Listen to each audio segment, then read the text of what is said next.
karung.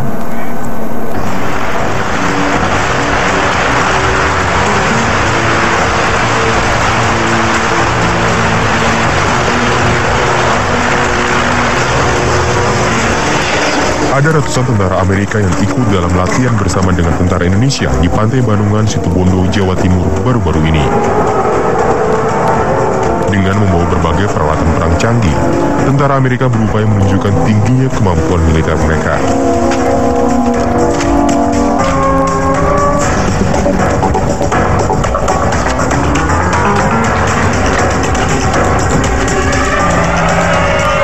Usai latihan bersama, tentara Amerika kembali menunjukkan kemampuan mereka dalam mengikuti berbagai lomba menyambut HUT kemerdekaan Republik Indonesia. Namun inilah yang terjadi saat mereka ikut lomba balap karung.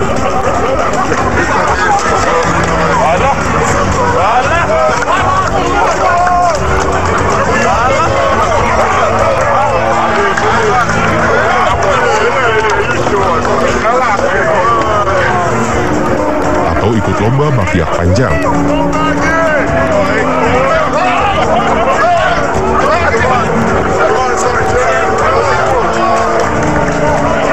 Lalu bagaimana bila tentara Amerika ikut lomba panjat pinang?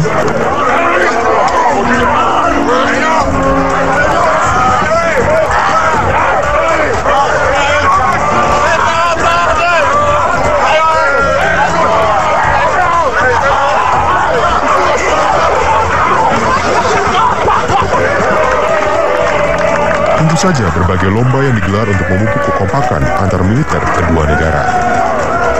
Demikian laporan Heri Sampurno dari Situbondo, Jawa Timur.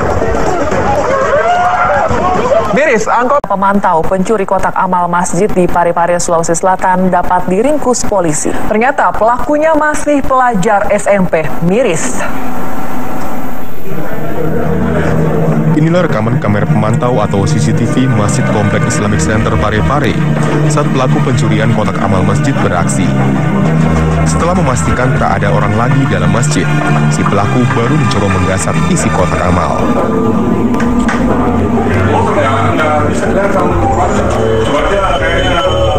Rupanya pelaku sempat kesulitan membuka kotak. Pelaku kemudian membawa kotak amal ke bagian depan masjid. Kali ini upayanya membongkar kotak amal berhasil. Rupanya si pelaku cukup percaya diri dengan situasi sekitar. Ia tak langsung kabur, melainkan menghitung uang hasil curian di dalam masjid terlebih dahulu. Namun pelaku tak sadar, aksinya terekam kamera CCTV. Berkat rekaman CCTV inilah, polisi dapat dengan cepat membekuknya. Ternyata si pelaku FH masih duduk di bangku SLTP. Tersangka mengaku sudah 2 kali mencuri kotak amal di masjid itu. Uang hasil curian ia gunakan untuk jajan sekolah dan membeli rokok. Mengingat tersangka masih di bawah umur, kasus ini ditangani Unit Pelayanan Perempuan dan Anak Polres Parepare. Demikian laporan Rusdi Jafar dari Parepare, Sulawesi Selatan. Proklamasi kemerdekaan Republik Indonesia yang ke-70 sudah dekat. Dan seperti biasa di berbagai daerah digelar berbagai macam lomba untuk memeriahkan peringatan ulang tahun proklamasi. Ya, di Solo, Jawa Tengah, Presiden Joko Widodo ikut lomba balap karung.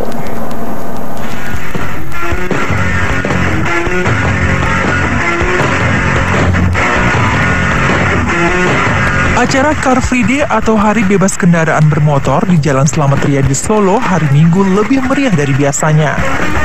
Jelang peringatan HUT Proklamasi Kemerdekaan Indonesia, di sini digelar aneka lomba. Salah satunya lomba balap karung. Pesertanya bisa siapa saja.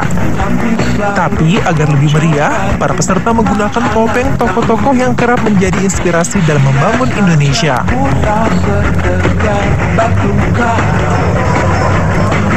Tokoh-tokoh nasional diantaranya Presiden Jokowi, Gus Dur, Susi Pujiastuti, Anies Baswedan, Rhoma Irama, hingga Iwan Fals.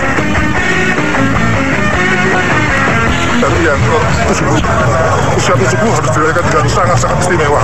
Dan ini para idola kita semuanya. Dari dangdut, dari tokoh-tokoh yang luar biasa. Ini idola. Dan mereka anak-anak Jakarta Solo, mereka harus punya idola.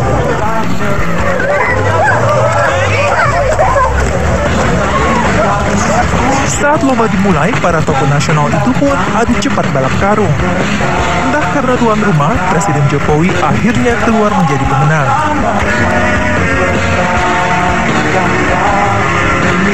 Disusul Menteri Susi Pujiastuti dan di tempat ketiga Gubernur DKI Ahok. Lomba peringatan Hari Proklamasi ini pun berlangsung meriah dan menjadi hiburan masyarakat.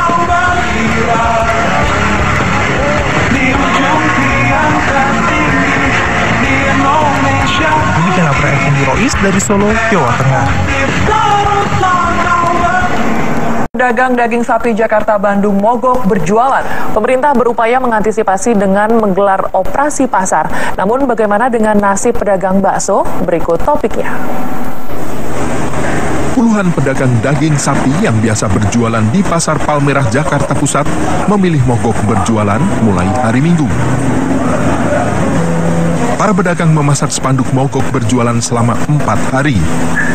Aksi ini mereka lakukan sebagai bentuk protes terhadap pemerintah akan merangkaknya harga daging sapi pasca Lebaran. Penyebabnya pasokan daging sapi lokal masih minim, sementara impor daging dikurangi pemerintah. Kondisi serupa juga terjadi di Bogor, Jawa Barat. Para pedagang memilih mogok berjualan. Harga daging sapi di pasar ini sudah mencapai Rp130.000 per kilogram. Sedangkan di Bandung, Jawa Barat, mengantisipasi mogok berjualan pedagang daging sapi, pemerintah setempat bersama Badan Urusan Logistik menggelar operasi pasar. Dalam operasi pasar, ada 250 ton daging sapi yang disiapkan setiap hari, dengan harga jual Rp90.000 per kilogram.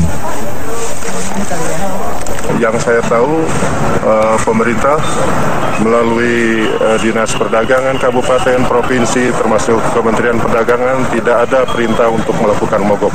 Tadi ada salah pengertian dari mereka menganggap bahwa yang memerintahkan mogok itu adalah dari pemerintah. Itu tidak, pemerintah justru hadir pada saat ini menyajikan daging yang mungkin dibutuhkan oleh masyarakat. Namun pedagang daging sapi kecewa dengan operasi pasar daging sapi. Kalau memangnya bulog untuk komersil ke pedagang, silakan aja ke pedagang, bukan ke masyarakat yang di sini gitu. Jadi tahu kalau pedagang itu jual mahal, tahu.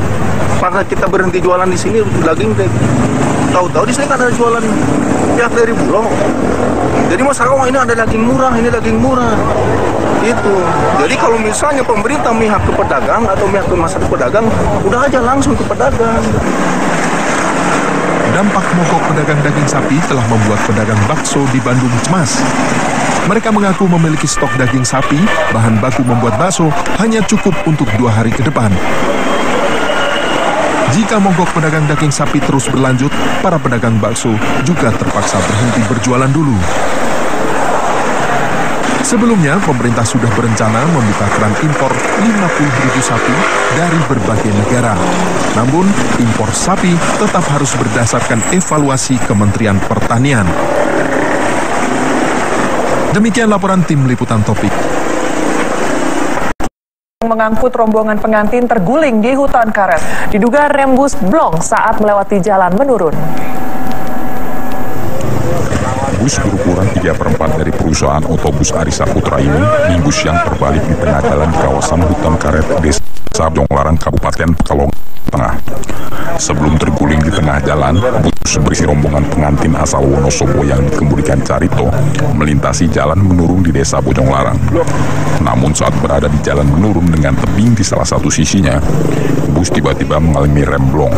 Carito, sang supir, terpaksa mengarahkan busnya ke tebing. Akibatnya, bus berisi 27 orang penumpang terbalik setelah sebelumnya membentur tebing. Walaupun bus rusak parah, namun seluruh penumpangnya selamat dan hanya 5 orang yang mengalami luka ringan. Angkatan normal, tak operasi jiwa, begitu tak oper, kan belum. Terus diantamkan kemana ini Pak?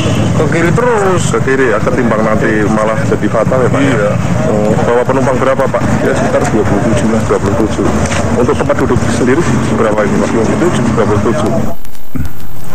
Satuan Lalu Lintas Polres Pekalongan yang tiba di lokasi menanyai sang supir seputar kondisi rem dari bus yang dibawanya.